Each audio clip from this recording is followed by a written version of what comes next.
Hey, Sean. What's going on, John? Sean John. Got Sean John in the room. Hope you guys had a decent Monday. Yeah, I saw your Facebook post, Sean, getting ready for your final day of freedom. What's going on, Kevin? Happy Monday to everybody. Hope you guys are more awake than I am. I am feeling under the weather all day today, just fighting it. What's up, Chris? So you're all prepared, Sean?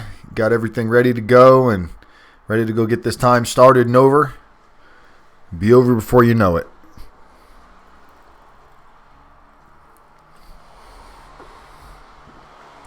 Hey, Todd, what's up, bud?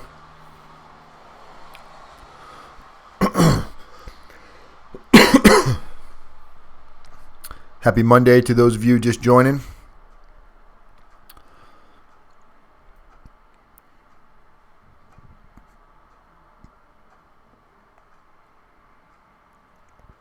Yeah, I imagine. A little bit nervous there, Sean, getting ready to head in.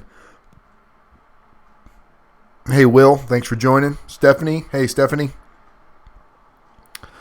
For those of you that have not sent me the subscription text in order to get the updates for the live show, all you have to do is, as you see in the top left screen, text the word YouTube, all one word, to the phone number 35074. So text the word YouTube to 35074, and that will put you on a notice list, so you get notifications by text message when we're getting ready to go live.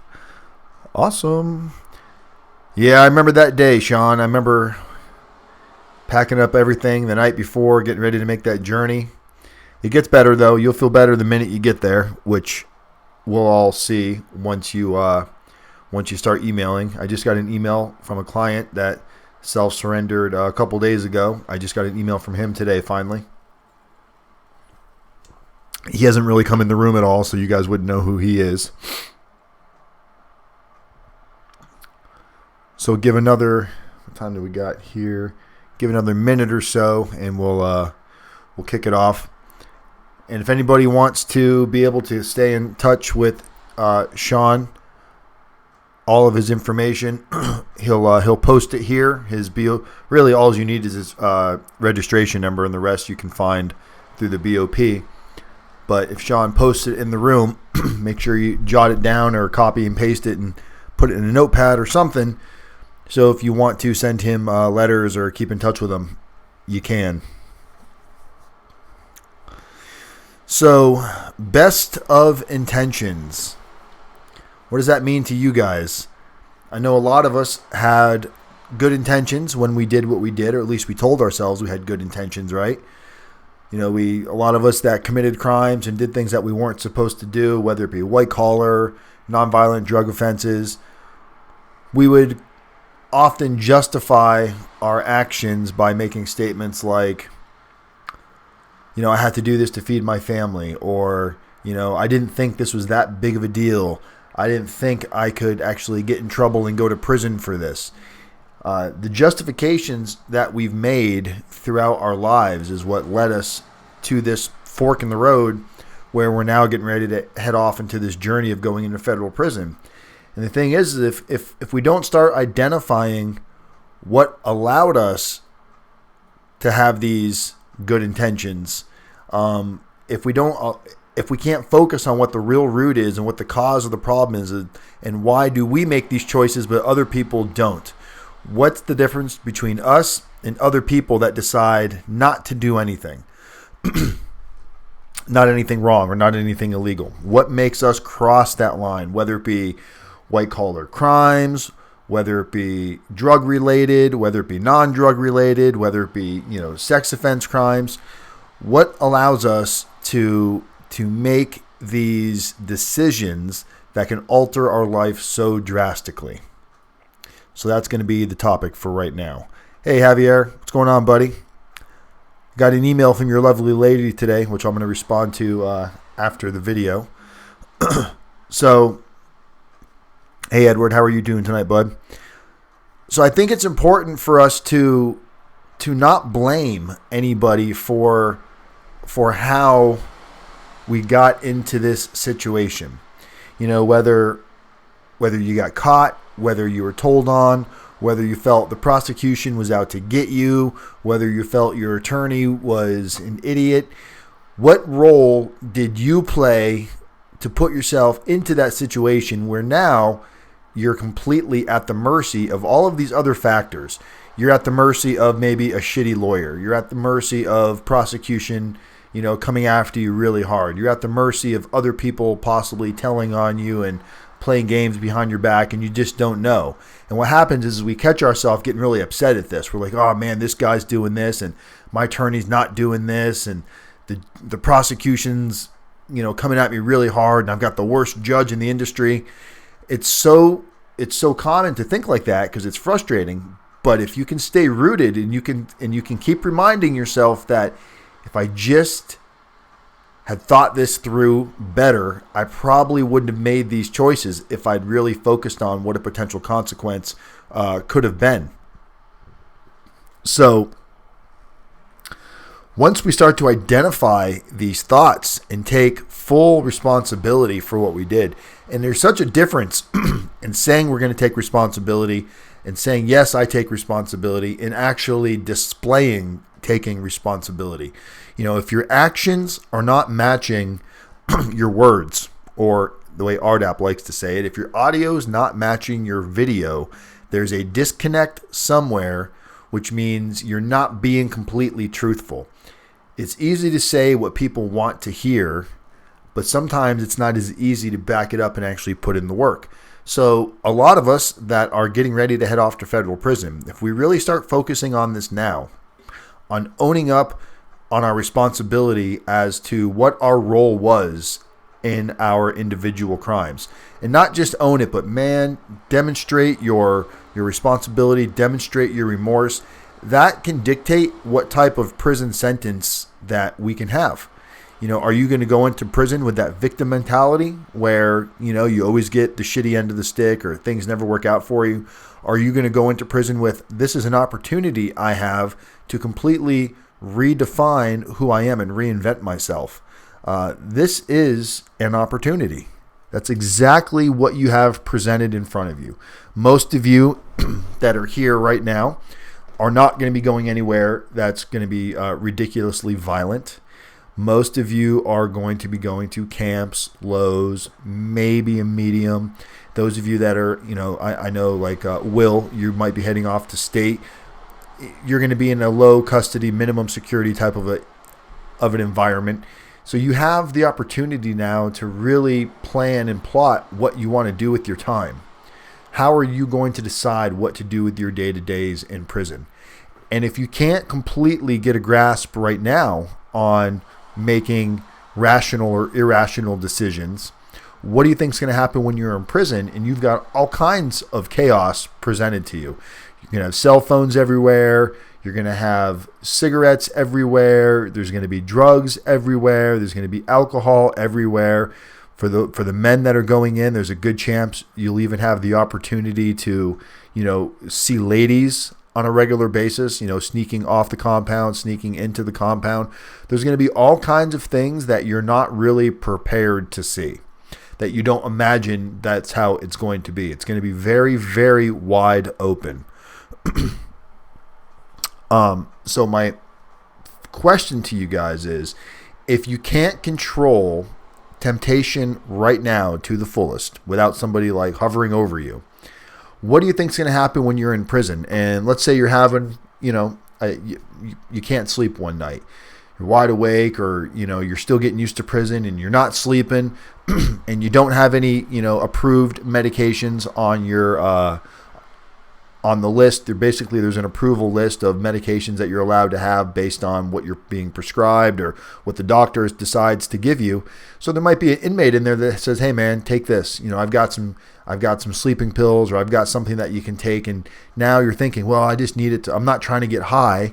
So you're justifying it. Your intentions weren't bad.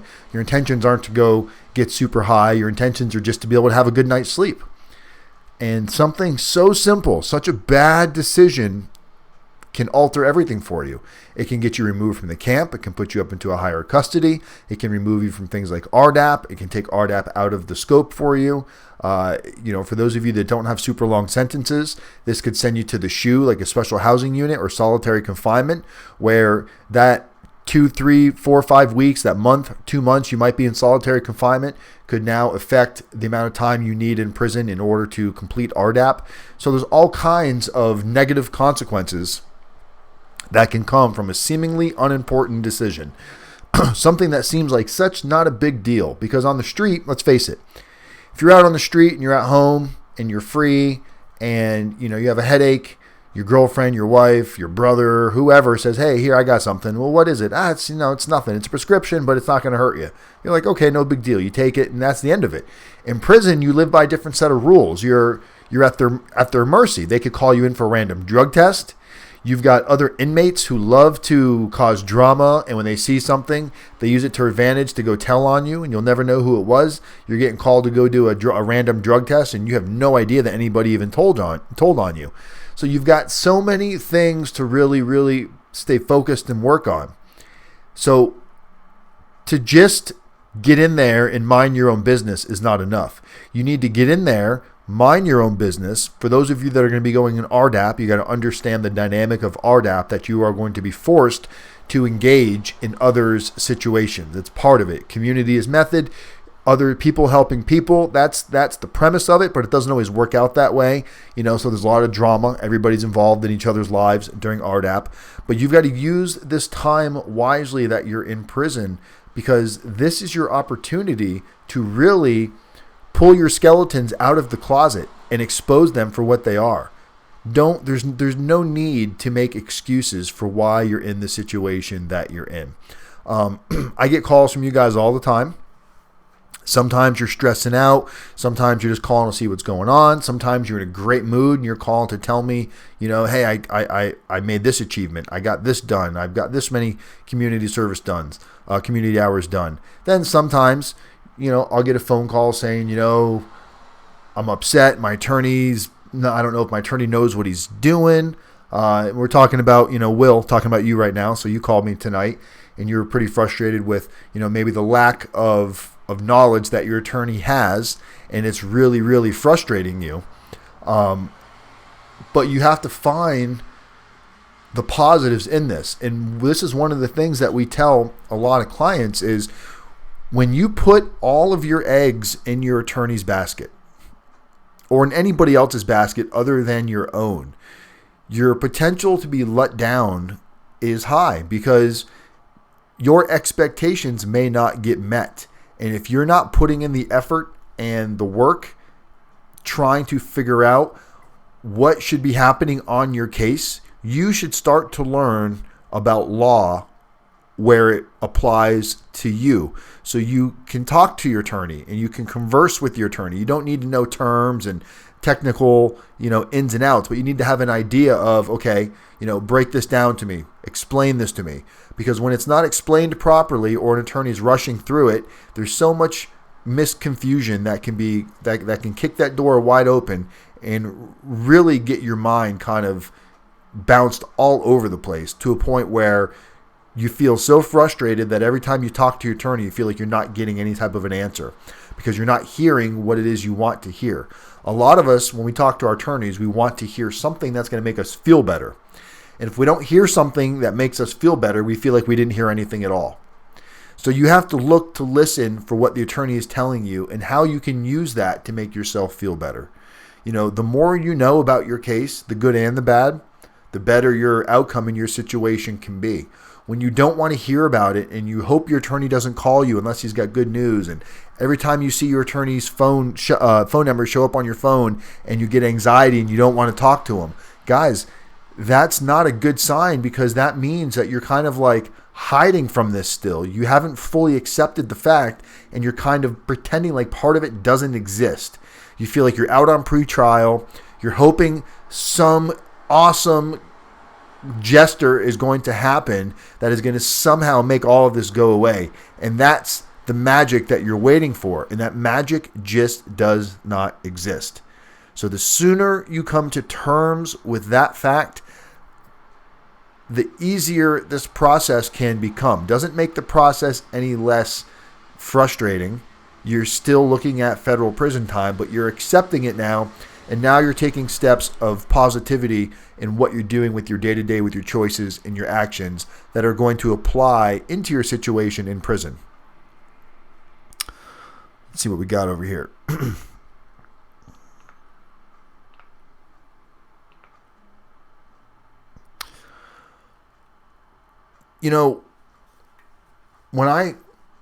The other topic we were going to go with tonight was going to be, I won't help you.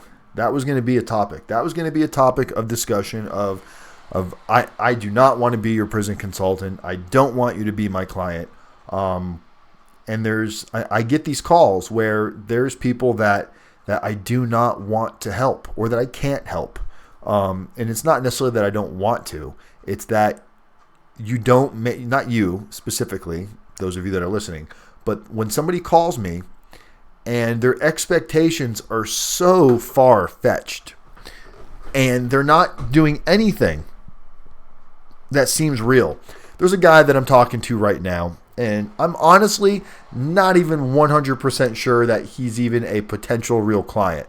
I get these mixed signals. It could be, sounds crazy, who's watching. It could be a spy. It could be when I say spy, like competition, hiring somebody to fish for my information and how we do our process, because some of the stuff just doesn't add up.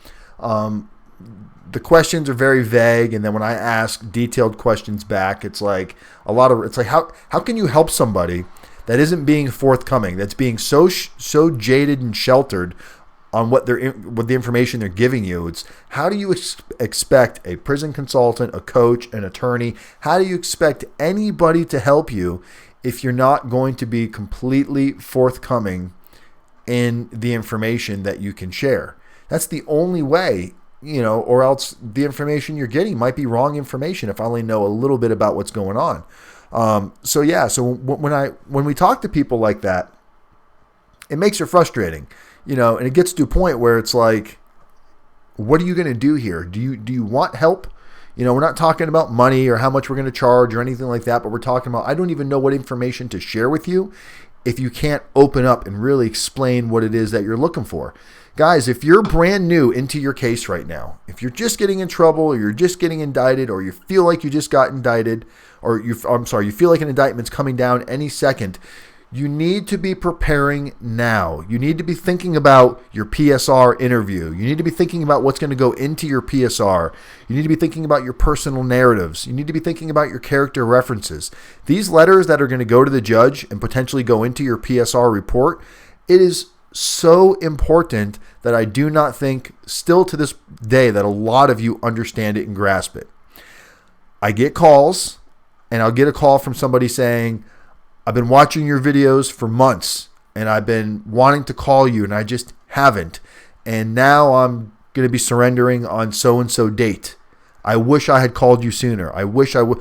I don't understand. If you're watching this video right now and you've had thoughts of calling me and you've had your family saying, give them a call, and you're not doing it, what are you afraid of? Does it make it more real? Does it mean if you call me that you're admitting that this is real and that you're going to prison? Or do you feel like if you just stick your head in the sand that this is all going to go away? If you know you're going to be facing a federal prison sentence and you're thinking about calling me, just do it. I promise the call might be the best thing that you ever made. It doesn't mean you're necessarily going to become a client, but there's so much information and content that we can discuss specifically about your situation, whoever you might be. So many of you just do not pick up the phone. Those of you, when we talk and we go over price, and then all of a sudden I won't hear from you again. And then I'll reach out to you, weeks or months later going, hey, how's everything going? Oh, I just can't afford it. It's like, don't allow the price to stop you from questioning, to stop you from asking. Most of you know if we can do something on the price, if we can get sponsors, if we can get discounts, most of you know that we do. So if you don't ask, I don't know. If you tell me, yeah, everything sounds good, I want to move forward, and I send you everything, and then you just fall off the face of the earth, there's no way for me to know where your mind is. Did you get arrested? Did you get did you get remanded? Did something happen? Did you decide to go with another prison consultant? I can't read your mind. But I can tell you that if you pick up your phone and you text me and you just said, hey man, I'm touching base, I'm having a bad day, you don't have to worry about sending me money to call me up and tell me you're having a frustrating day and you need to talk. That's where this giant disconnect happens, is when we don't communicate. I try to make it as easy for you guys to communicate as possible. You've got my cell phone number. Most of you've got my Facebook, Instagram. However you want to send me a message at your own pace, make it as less invasive as you want. If you want, just to kind of touch and go and see how you feel, you don't have to jump all in, but you got to start reaching out and making the attempt to find out what can be done for you. Because sometimes there will come a point where you might get to a point where it's too late and there's been damage that has been done that can't be undone, especially when it comes down to your PSR, the pre-sentencing report. If the information that you put into that report isn't fully accurate and it doesn't explain the circumstances, specifically on like substance abuse type issues, if it's not explained properly in there and it doesn't cover certain date ranges, you can disqualify yourself from a program that not only can shave off a ton of time off of your sentence, but can also potentially help you change the way that you're thinking that allowed you to go into the situation to begin with. It just blows my mind that more people don't take it serious until it's too late. Then all of a sudden you guys become like, hey, I want to see what I can do. I want to qualify for RDAP. It's like, well, great. Where are you at in your situation? Well, I self-surrender tomorrow.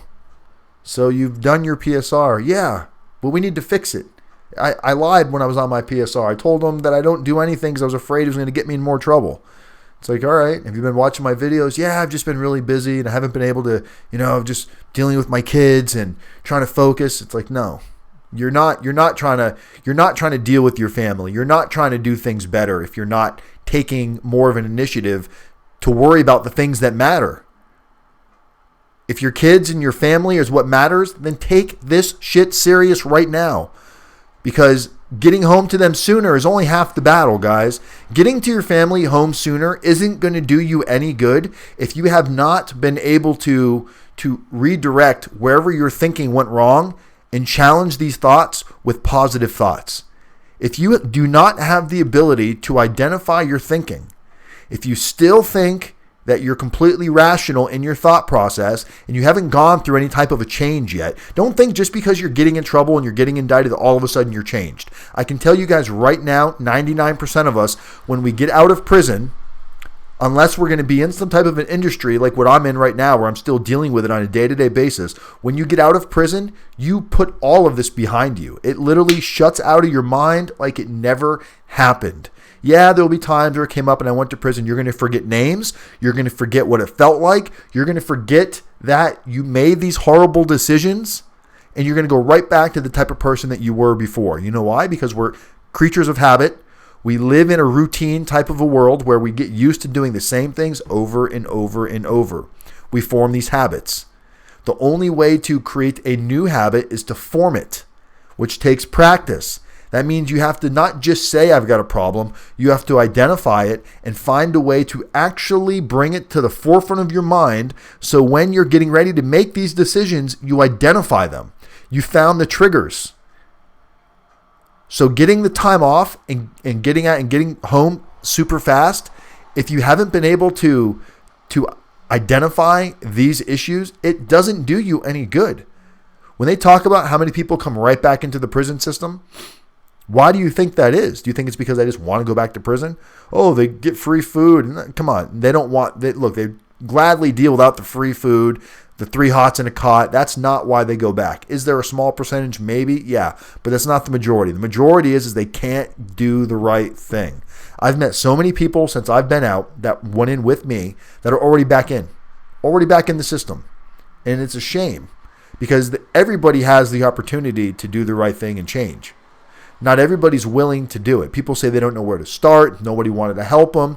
What are you doing right now to try to help yourself? I should be getting way more phone calls from people saying, hey, I want help. I want help. What can I do?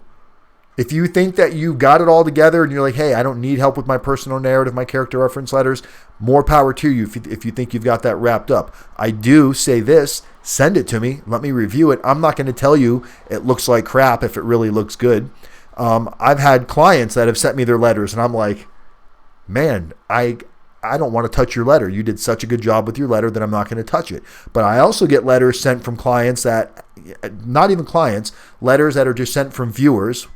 Send me their letters, and when I read them and I explain to them why this is not a good letter, once that reality sinks in to why your letter sucks and why the judge is probably not going to give it a second look, and why it was a complete waste of time, a waste of time from you, a waste of time for your friends and family, if the letters are done wrong, they are a waste of time. It's a simple answer to that. All you have to do is send them in and let us look at them. We can give you some free advice, some free pointers, give you a different direction to go in. Doesn't mean we're going to write it for you, but we can give you a direction because clearly you're in the wrong direction if the letter is that far off the beaten path. We can give you some focus to where you should be trying to, the experience that you're trying to paint within this letter. If you're not doing that, you're wasting your time and whoever's time is going to read it. And it's not going to have any impact at all, at least not positive.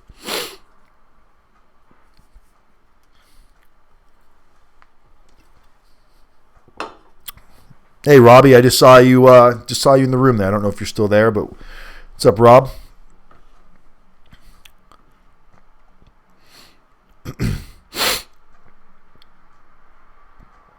They can't throw it away because it's written on.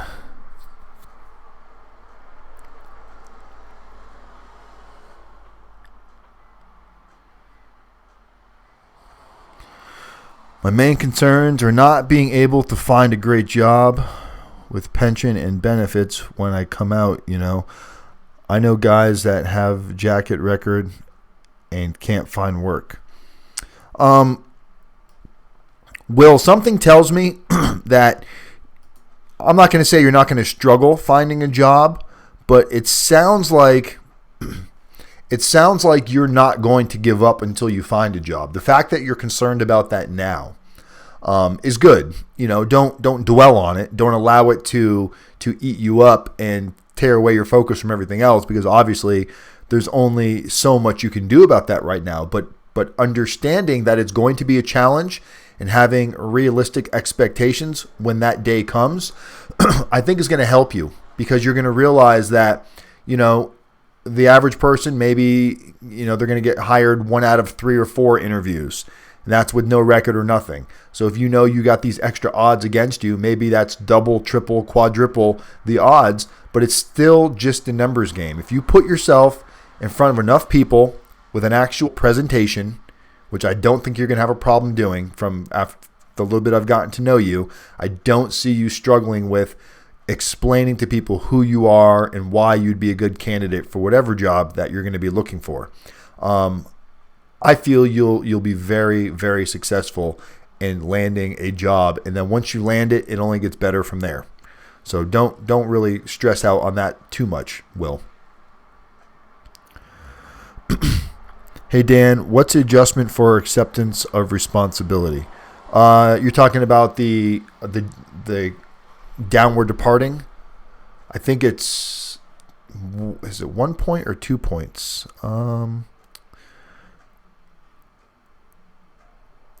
Gordo, if you shoot me a text, I will pop open my my PSR, because I had acceptance of responsibility, and I got the reduction on there on mine, so I can tell you how much it was. It was either 1 point or 2 points. It wasn't very much. It's crazy The enhancements they'll give you, increasing your points, they'll give them to you left and right. 5 points here, 5 million points here. But you go move mountains for them, and it's like, we'll take away a half a point. So it's definitely not balanced across the scale. You can very easily go from like a base offense level of high teens, low 20s to damn near 40 without even batting an eye. So those base offense levels can be pretty scary. No problem, Will. Your attorney should take care of it. During your PSR, the officer will ask you to make a statement regarding acceptance. Dan, a lot of what you're saying goes back to pain versus pleasure, especially when it comes to admitting our faults and crimes. Yeah, you can pretty much relate everything you do in life to that book. As crazy as that sounds, and sometimes I try not to talk about the book because then some people are so headstrong about, self-help books don't work. So the minute they hear any type of thought and you associate it to a self-help book, they disregard it. So sometimes trying to talk about it without mentioning the book, just hoping that something might grab somebody at some point. It's the truth, though. Your pain versus pleasure. It's hard to not only look at yourself for real sometimes and take off the mask, but to really identify it and let other people see you for who you really are. That can be a huge struggle for a lot of people. If you're going to tell people, like let's say you're a manipulator, and you're a manipulator, and maybe you've lied to yourself, and you don't say you're a manipulator. You say you're just good at arguing. You're good at getting what you want, or however you want to justify this action. Once you break it down, you realize, okay, I'm a manipulator, and you tell people this, I'm a manipulator. And you give people signs to look for on when you're going to manipulate them, what to look out for. That's when you know you're really changing. If you know that you're known for maybe not being faithful, and you're going into prison, and your wife or your husband is going to stick it out with you, and you're like, man, I don't want to put them through this anymore, and you really believe that. What are you willing to do to make sure you don't do it? Some of the things you can do is tell them what to look for. Always keeping your phone on you, always keeping it locked. Tell them the signs. If you were going to be mischievous behind their backs, tell them your system on what you would do. Tell them what to look out for. And if you're not willing to do that, you're not really willing to want to change. You can't have that in your back pocket. If you're saying you're going to do it, do it. You got to go in both feet. Just like when you decide you're going to cooperate with the government. That's not cooperating on your terms. You're either all in or you're not in at all. And a lot of you are going through that right now, to where you're talking to the attorneys, you're thinking about cooperating.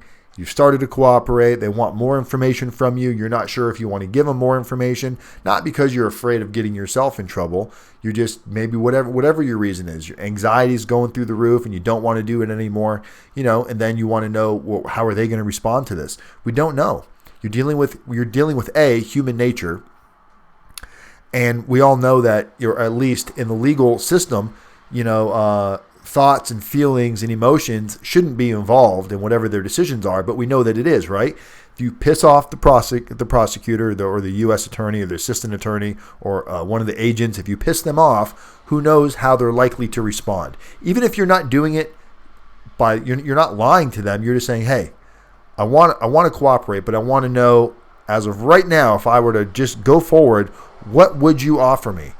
In my opinion, there's nothing wrong with you asking that, but you do have to realize, because you're dealing with a human being, that they may not deal with that well. That might catapult them to doing something that is regretful.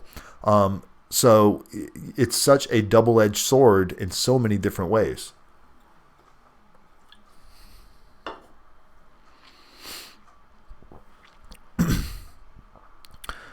I got my PSR. It said, as of the date of this report, the defendant has not provided a statement to the probation office.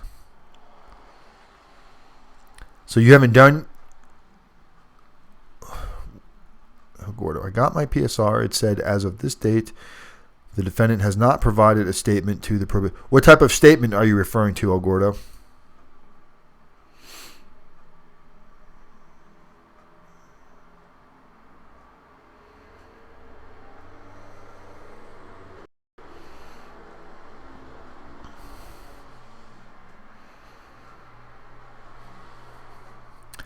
El Gordo, the statement that you really want to try to include in your PSR is your personal narrative.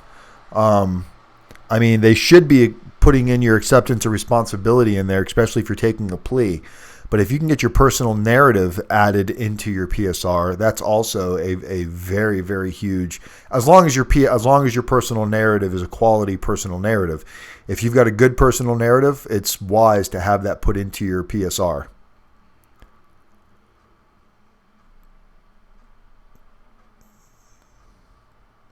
But they did deduct. Okay, so they took out the 2 points. So what was your final offense level, El Gordo?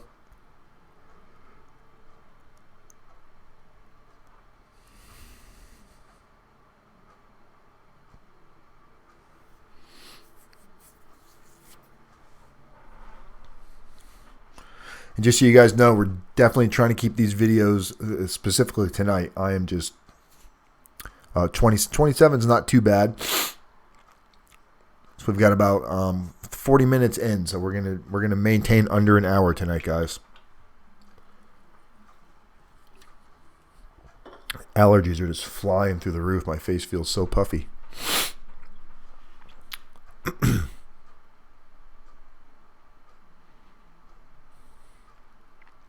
Todd, you go in on what day? You leave on, was it the 9th?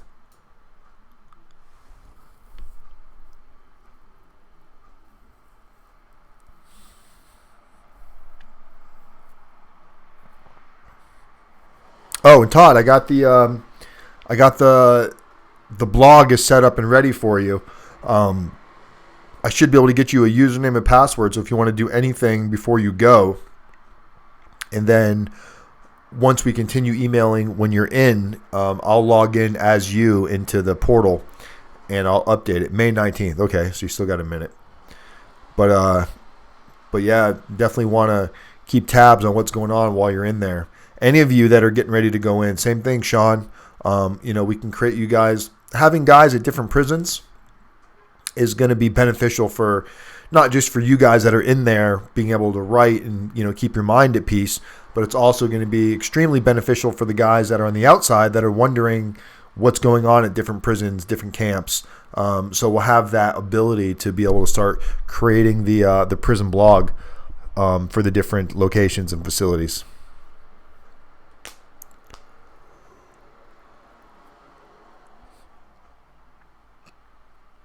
Mutual feeling there, Todd. That doing that will help everybody involved. You, me, and the viewers.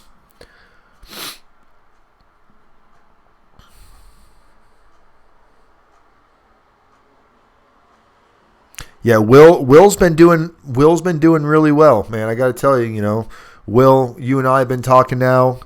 I guess about a month, maybe month and a half. Right about a month, and things have been.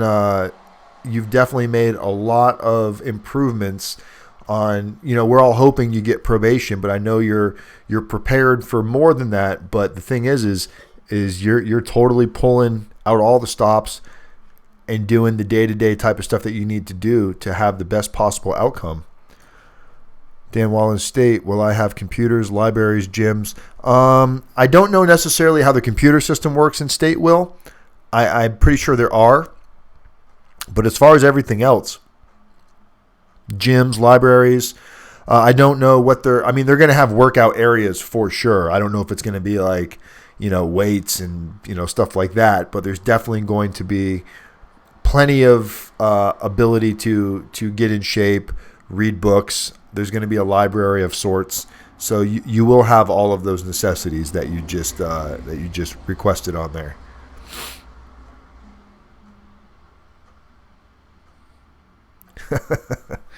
I hear you, Will. That's the thing you got to do is look, you got to leave it all in the ring. Don't allow yourself to get Look, we've got co-defendants. We've got people that are going through cases that we know about. They don't necessarily have anything to do with us, or they do. If you start focusing on, well, what kind of deal are they getting? Or are they going to prison, or are they not going to prison? Or who knows? I mean, you don't know what they sold. You know, how much of their soul did they have to give up to get what they wanted? We just don't know. And when you start focusing on what's going on for everybody else, you take so much energy away from being able to be productive. Just think about that, Will. Think about how frustrated you were when you found that information out. And for that moment, good thing is you were able to pick up the phone and text me right away, and you did it at a point where I was able to respond right away, you know, because we were getting ready for the video.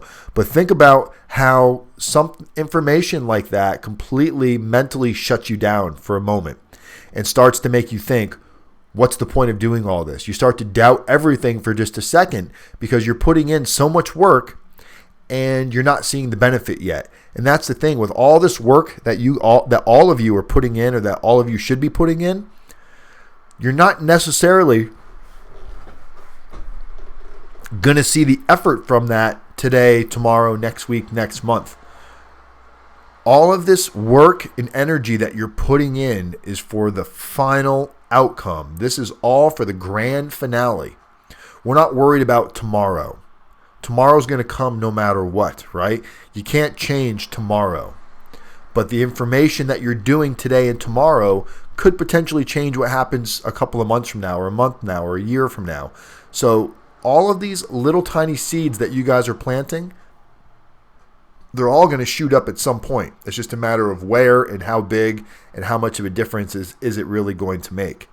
So don't give up, guys. Don't allow some bad news to stop you in your tracks and make you doubt everything that you've been doing. Because I promise you, all of this hard work that you're putting in right now, with one bad decision, you could probably wipe it all out in a day.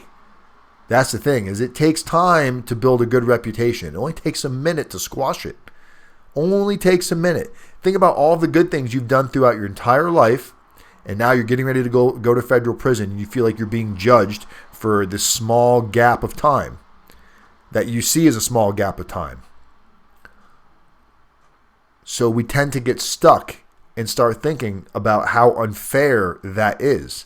And that's life. You think about when you watch the news, how often is it you hear about all the wonderful things in the world happening? Not very often. But you sure as hell hear about every little bad thing that happens.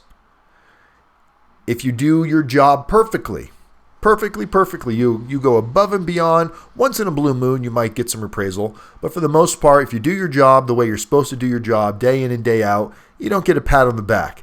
You fuck up, you do one stupid thing, boom, the whole office knows about it. That's just the way the world works. You allowed yourself to slip, and you did it in the wrong audience. You did it either in the federal system or like for Will, in the state side.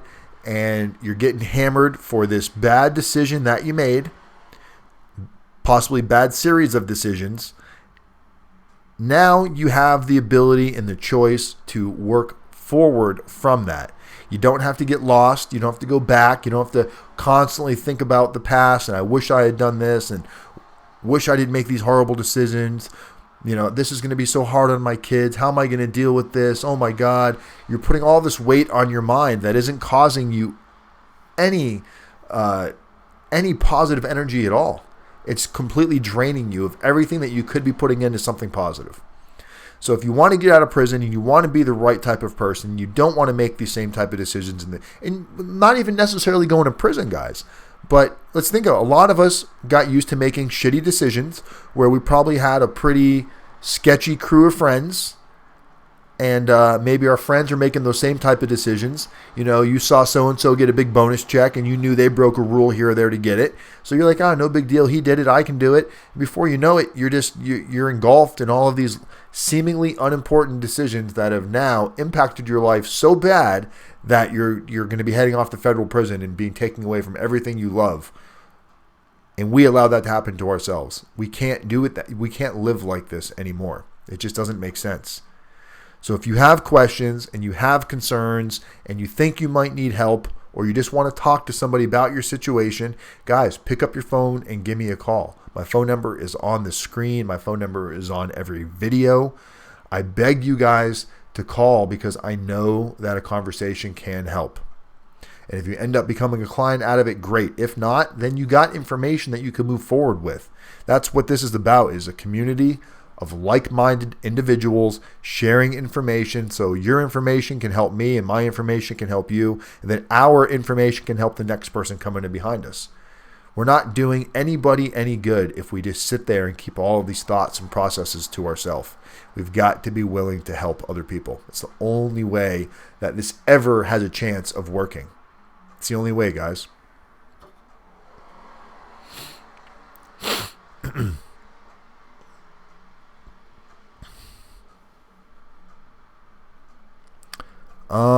I didn't see Kevin in the room.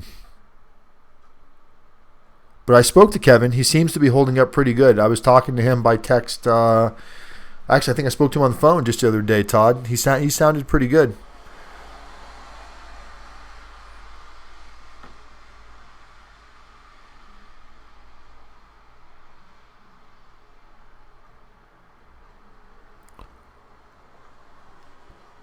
Yeah, Sean, I've seen you. You were talking about that, the medium in the camp at where you're going. You know, I still think from what we looked at, you're going to a camp, I would imagine. But I guess we'll be finding out here tomorrow. Just make sure you add me to your core link as soon as you get in there, so we can chat and kind of figure out what you're doing, see if there's anything that we might be able to help you with while you're in there, and share your story with what's going on with others that are going to be right in there behind you.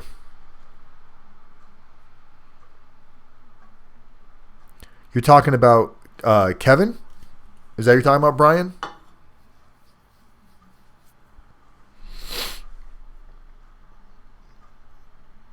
Yeah, Kevin's not in yet.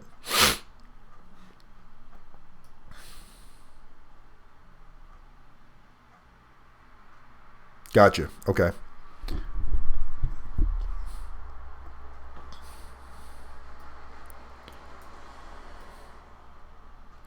So you guys got any other questions or anything that you guys want to chat about tonight before I shut this bad boy down and go wash the gel out of my hair and lay my head on that soft pillow? Sad when you're thinking about a pillow. Bless this mess. What is up?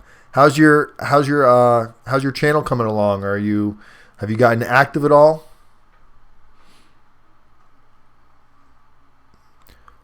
Go ahead. We have plenty of time for one question or maybe more. My pillow can wait.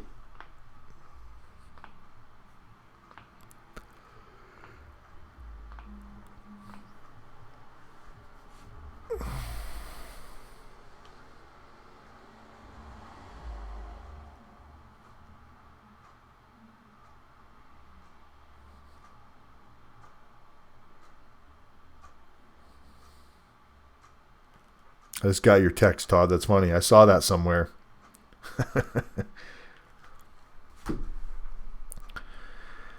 Do you know about Sheridan? I am getting sentenced in 1 month. Specifically, what I know, Sheridan has RDAP, if that's what you're asking.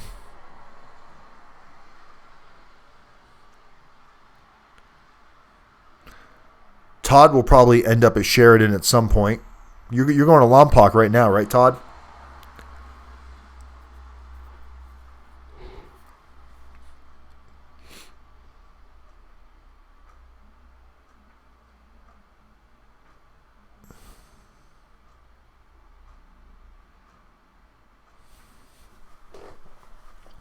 Todd, you're designated for Lompoc right now or Sheridan?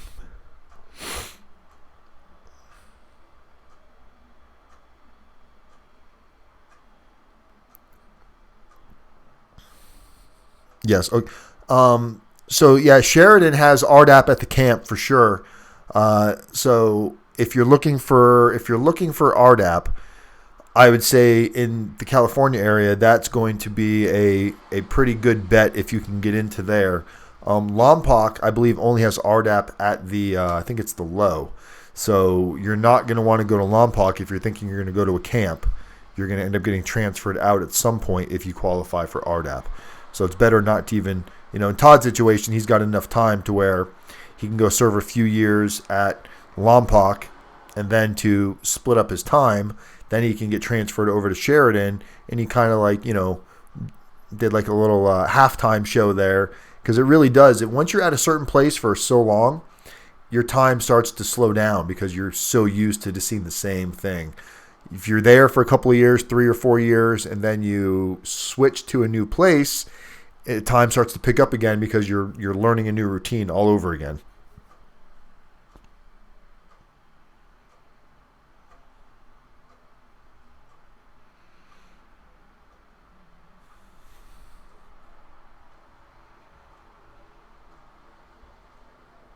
Lompoc has a low and a camp.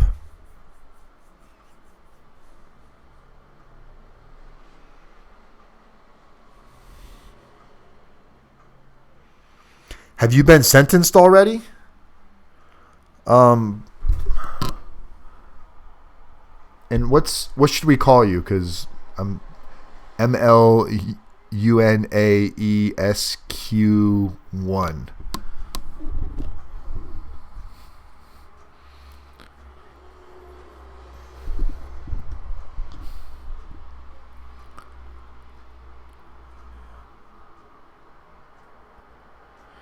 Is RDAP in the mediums? Yeah, RDAP's in different mediums. It depends where you go, but yes.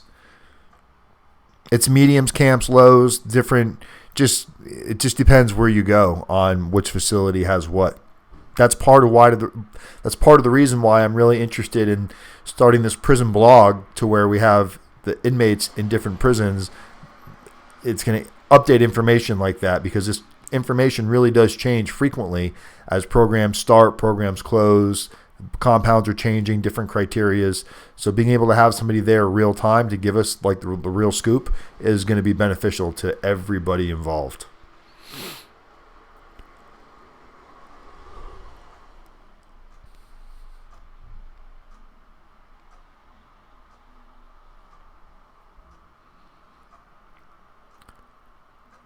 Interesting. Mentioning college level courses, not to make this political, but I have been looking at trying to teach those, but our president has blocked new hires. Therefore, BOP will no longer be hiring for teachers under executive order to freeze federal hiring.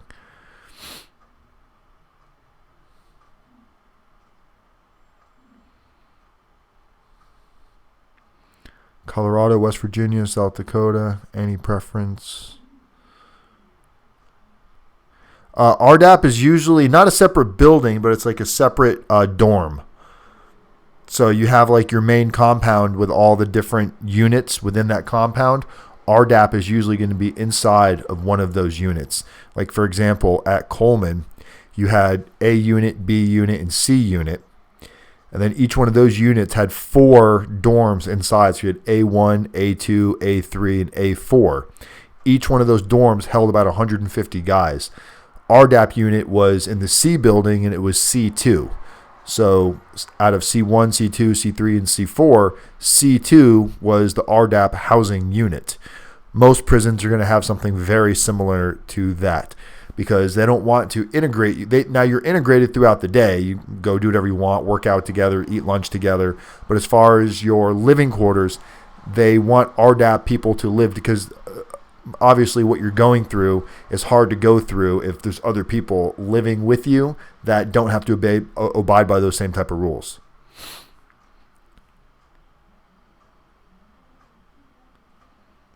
What's up, Billy? Got the big Gomez in the house. Follow Billy on Facebook. He's out there earning that living the right way. It's good to see.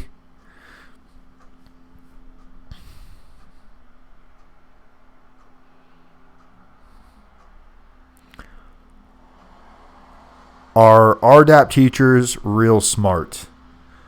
It depends on what you consider real smart. They've seen it. They've seen it all. So I would say they're They're prone to catch your bullshit. They may not be real smart as far as, degrees in education.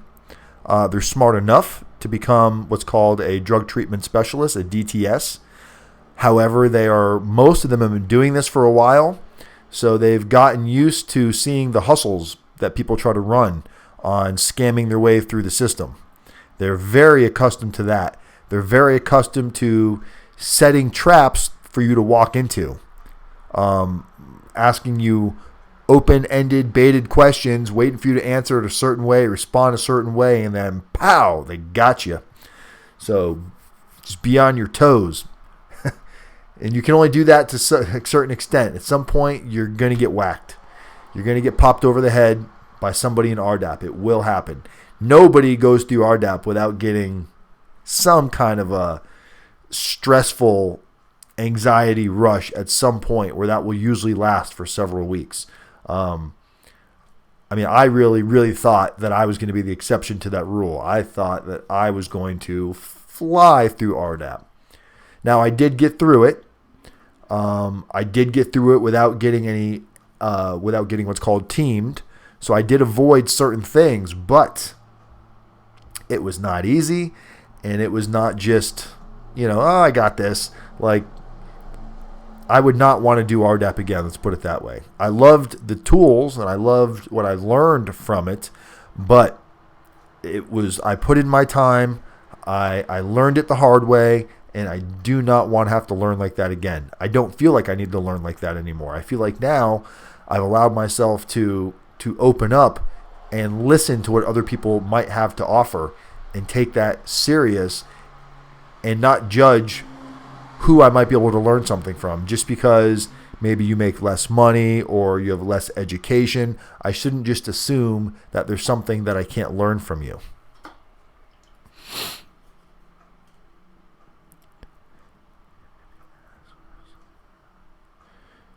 Our RDAP teacher, okay, Dan, is it easy to get kicked out of RDAP? What are some ways?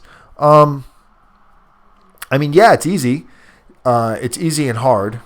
It's easy if you're just not thinking. Breaking confidentiality is a sure way to get removed from RDAP, and that could be anything. Anything you hear. Anything you hear in a group setting, like let's say we're in process group together and somebody's sharing, they could be talking about anything. They could be talking about, the time they saw their mother overdose or the time they, watched their dad beat up their mom. It could be anything like that.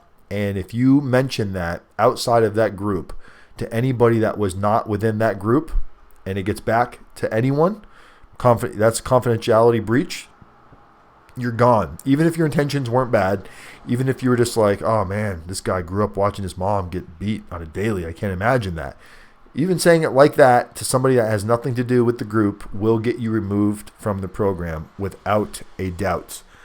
Fighting, violence, threats, that can get you removed from RDAP quick. Other things that are less likely to get you removed unless it becomes progressive is if you're not working the program, if you're not doing what's required of you, if they're telling you, hey, you need to stop gossiping, and you keep gossiping, and if you keep getting in trouble for the same thing over and over and over again, so you get in trouble, you stand up in front of the group, you tell everybody how you're going to change and how you're going to do the right thing and how you're going to change your behavior patterns, and then the next week you're right back in the same shit, and it keeps happening. Eventually, they will say, okay, you're not trying. You're just trying to scam your way through the program to get the year off. We're going to go ahead and remove you because we feel like that you might be hindering other people by you not taking this serious. So yeah, that's a way to get removed for sure.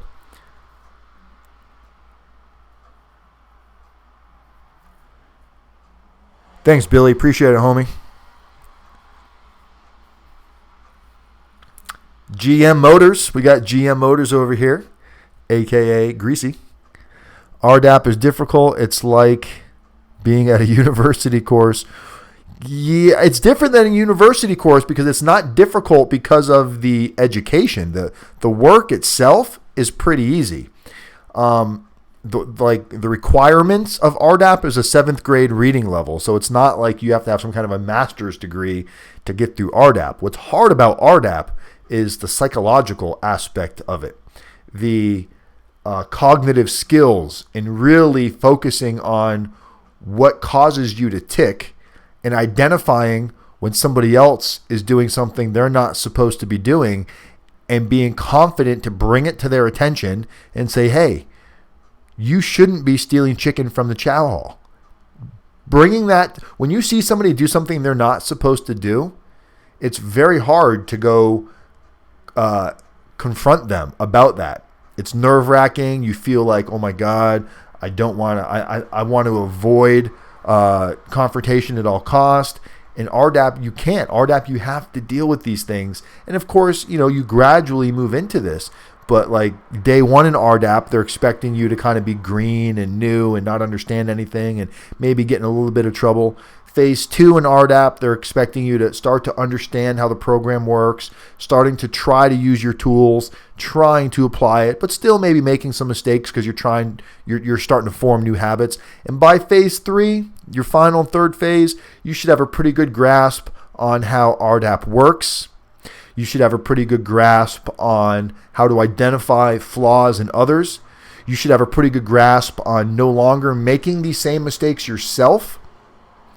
And you want to be mentoring others. You want to be holding others accountable, treatment-related stuff. Things, look, telling on somebody in RDAP isn't necessarily a bad thing because what you're doing is you're bringing something to somebody's attention and making it extremely fucking uncomfortable to the point so bad to where you're hoping that this resonates deep into their bones. So when they're out on the street and they have those same type of mentality where, it doesn't really matter, I can break this seemingly unimportant rule, they think back to how that shit feels. And when you can resonate with these thoughts and you can hold on to these thoughts and you can use that pain versus pleasure into your everyday life, guys, you now become the pilot of your own vessel. It sounds pretty cheesy. You become the own driver of your car. You're no longer a passenger. Anyway, any way you want to look at that, you're in control. Right now, most of us are not in control. We think we are, but we're really not because we avoid so much. We stick our heads. If we see something, we look the other way. You see in videos all the time, you'll see somebody doing something they're not supposed to and people just ignore it. They don't want nothing to do with it. They want to mind their own business. And that's why we live in such a society where we're ruled by high gas prices, where we're ruled by, reality TV. We all say, reality TV this, reality TV that. Look, guys, if we weren't fucking watching it, it wouldn't be running the fucking country right now. Most of us don't know who the second president of the United States of America was. Honestly, ask yourselves all that question right now. Don't blurt it out in the room. Ask yourself, who was the second president of the United States? Most of us don't know. But if I were to ask you guys what time does some crazy reality Kim Kardashian TV show come on, most of us have a better chance at answering that question. So the point is we're in a society that they want us to be dumbed down because it's much, much easier to get sheep to follow suit than it is to get a bunch of wolves to go do what they need to do, right? So when you guys start getting more educated in your own situation, you start putting more pressure and you start requiring more work out of your attorney. In return, the attorney's probably frustrated because you're making him work harder, but in the end, you're making your attorney a better attorney because he's going to learn stuff from you. I've had so many of you guys, and I asked you not to blurt it out in the room. There's always got to be that one. Brian James has got to blurt it out so he can tell us. We believe that you know it, James. Even if you didn't know it, you could have Googled it. That was the whole reason of not blurting it out in the room, because you don't always have to have the answer. That's another inherent flaw that a lot of us struggle with, is we always want to have the answer. Someone will say, does anybody know the answer to this? We want to know it so fucking bad. Even if we got to cheat to get it just to show that we knew it, it's a deep-rooted issue. So sometimes, it's okay, Brian, I'm just messing with you, but sometimes it's okay to not have the answer. You don't always have to have an answer for something. If I said, why did you do what you did? You don't have to justify it. I don't fucking know.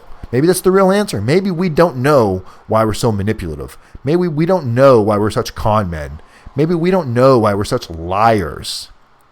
Maybe we don't know why we put all of our wants in front of our families.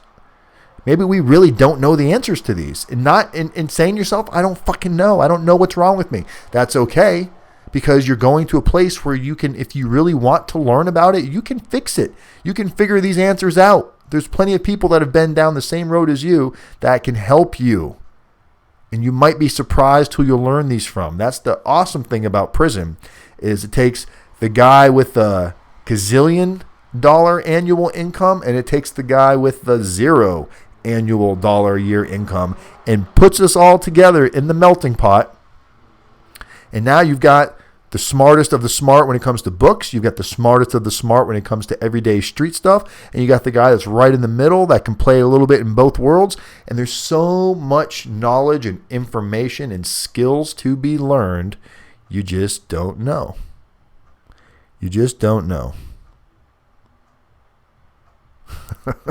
Bless this mess. Better get working on that YouTube channel, bless this mess. So anyway, guys, that's my jargon for tonight. Some of you definitely need to just pick up the phone and call or text. I can sense it from when I see some of these text messages and some of the messages in the room that there's still a lot of confusion in how things work. And don't allow yourself to be a victim of circumstance. Don't allow yourself just to roll with the punches. If you have anything you can do to enhance your knowledge, and if picking up the phone and talking to me is going to possibly help that, why have you not called? So again, if I'm talking to you right now and you've been telling yourself that I'm going to text or I'm going to call Dan and I haven't done it yet, my number is right there in the top left of the corner of the screen. Shoot me a text right now and say, hey, I'm busy right now. I can't talk right now, but this is my number. I want to talk tomorrow. And I'll make sure at some point we talk. It's simple. Simple, simple, simple. And there's Sean's information one more time for those of you that want to reach out and stay in touch with him. Sean, don't forget to add me when you get in there tomorrow. I hope you have awesome luck while you're going through this. And not just luck, I hope you take it serious and you really focus on some of, just like everybody else, Sean, it's clear that you've got some issues that you need to work through. And hopefully this will be the vehicle that does it for you. Thanks, Dan. You're the best education. You're right. The best education is key. And have a good night. Hang in there, everybody. All right, you guys are all awesome. I appreciate it. Everybody give Sean a big shout out. We love you, Sean. We hope you get in, do your time, get out, stay out, kick all these fucking bad habits to the curb, because as you can see, they've never gotten you anywhere good except for little nights in jails and prisons and federals and YouTube channels. So I hope you guys can all do the right thing. Not everybody, some people it's harder for others. So we can't say just because one person did it on their first try, people learn at different paces. The good thing is, as long as you're trying and you're trying to make a difference, it will happen. It's just a matter of when. But you've really got to be willing to put in the effort. That's the big thing, is nobody can work harder on your own situation than you. If you think or you catch yourself being lazy, slacking, and you expect somebody else to not be lazy and slack, you're fucking crazy. So anyway, guys, hope you have an awesome night. Like, subscribe, share, all that fun stuff with my YouTube channel. If you have not already texted me, text the word YouTube to 35074. Text the word YouTube, one word, to phone number 35074. This way you will stay up to date with current videos. When my live shows are going to pop off, you'll get an immediate notification on that. That is the only way I am notifying people going forward. So there's like 19 people in there right now. You guys are awesome. Love every single one of you. Until next time, which is Wednesday, I'm RDAP. You guys have an awesome Monday night. Go watch some wrestling. I'm not. Later.